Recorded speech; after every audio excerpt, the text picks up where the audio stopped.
Right, welcome back everybody. My name's Austin. Canada just made one of the strongest bull cases for Bitcoin, and this just happened. This is not an SNL skit. This is the Canadian government.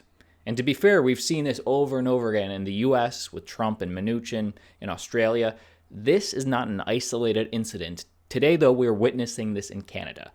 This is the Ministry of Finance. And that other gentleman right here, he has one simple question. This is an official special committee. What sort of liabilities is the Canadian government taking on? In other words, what is the debt of the Canadian government?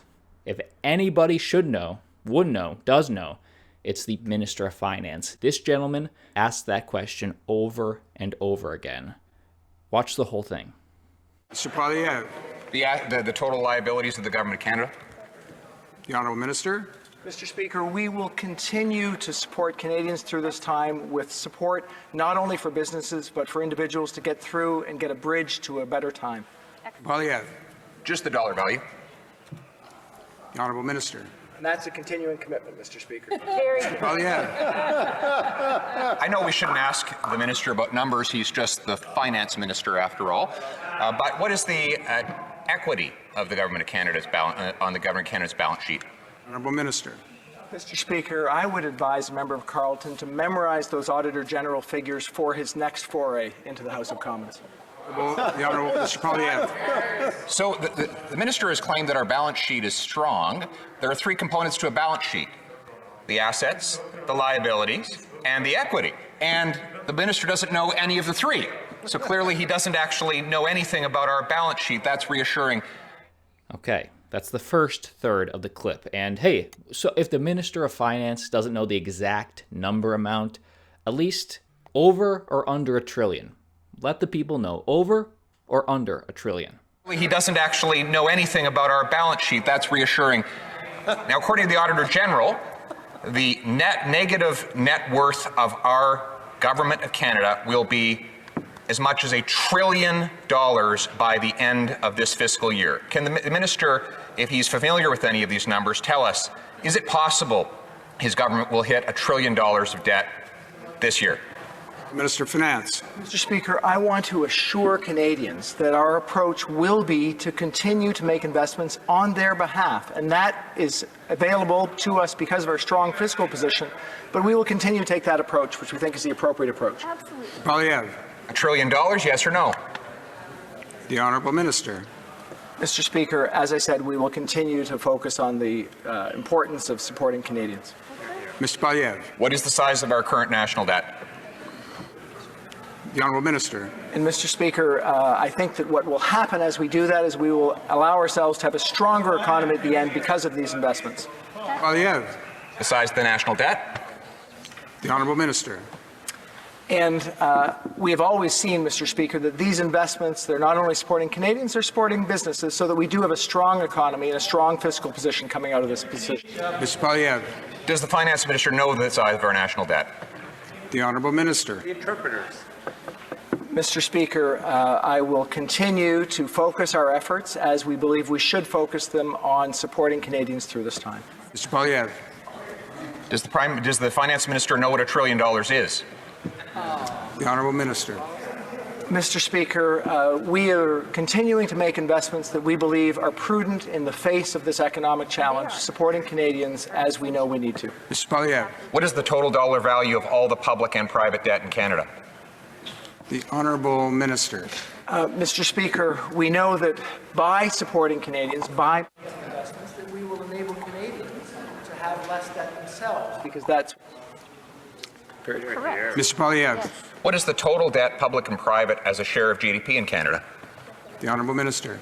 Mr. Speaker, the important consideration here is that the federal government is taking a position that we should support Canadians so that they don't take on the debt themselves. That's right. We have last intervention. And yet they have record household debt, record corporate debt, and growing government debt. The Finance Minister doesn't seem to know any of the basic numbers you would be required to govern the finances of the Government of Canada. So I will give him one last chance. What is, based on his latest briefings, the total size of Canada's national debt? If he doesn't know, can he have the humility and honesty just to say so? Okay, and that's where the clip cuts off. I assume it's not that he didn't know, it's probably that he wasn't willing to say. And to our Canadian audience, let me ask you. I mean, these are basic questions, right? Why, when asked, does the Minister of Finance keep avoiding them? Shouldn't our politicians be held accountable? This was interesting. Some feedback from you in the comment section. Wow, I honestly have no words. I have no idea what's going on, but the questions do sound legit, while the answers are simply a blatant avoidance of the issues at hand. And the issue is, to me, it's not that they're taking on more debt, although big picture, that is a big issue. But to me, the fact that they can't stay accountable for their actions, as opposed to Bitcoin's balance sheet is very simple, 21 million. And for perspective, this is the US, not Canada, the US, the national debt. And notice the total lopsided increase that took place after 2007, 2008, the financial crisis and recession.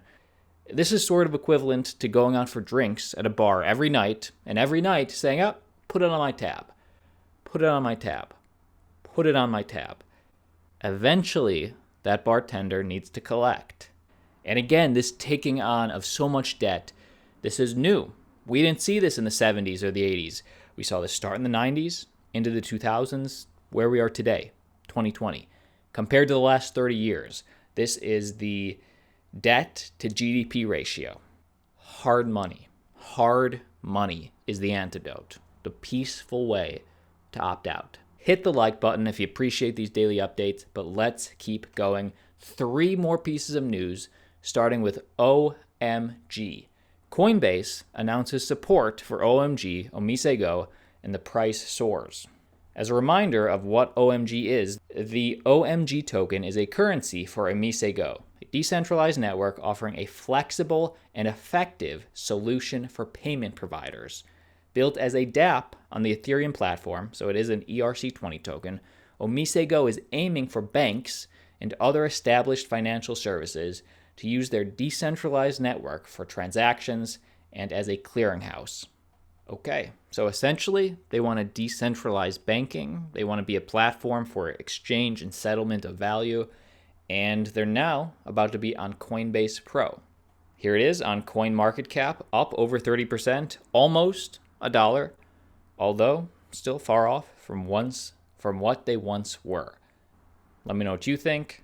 An update on Reddit's cryptocurrency. Reddit is bringing crypto to 2 million people. Reddit, which has over 400 million users, it's on its way to becoming the first major social network to successfully introduce ERC20 tokens. And here is an example right here in the cryptocurrency subreddit. Each subreddit it's a different name for each subreddit, but in our cryptocurrency, moons, that's the altcoin. They're called moons. So how can you get a moon? How could you get a bag of moons if you want a bag of moons? Well, these so-called community points, right now, these ERC20 tokens, right now are only available in 2 subreddits. They will be distributed in Reddit's our cryptocurrency, which you just saw, and our Fortnite BR communities, so a crypto community and a gaming community. Now, tokens, if you want some, are earned by contributing to these communities with quality posts and comments. Now, karma is not going away, but you also have the opportunity to earn some moons as well.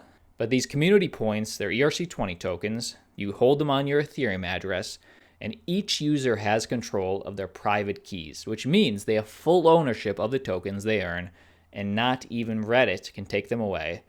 And once you have these moons, what can you do with them? Well, tokens will be used to redeem items within Reddit. So you can buy badges, gifts, emojis, etc. So already, this is probably the biggest differentiator. It will never leave the platform as of now. So you'll never be able to exchange these for real money, although you can give them to your friends. My question is, did Reddit need this? I mean, it's cool. It's another way for Reddit to take your cash, and then they give you gifts in exchange. I think the biggest thing is just this is a huge reminder that cryptocurrency exists to the gamers out there, to the outside world, as more subreddits, hey, is this crypto? Are moons crypto? Well, what other cryptos are there? That is the video. My name's Austin. Appreciate you. See you tomorrow.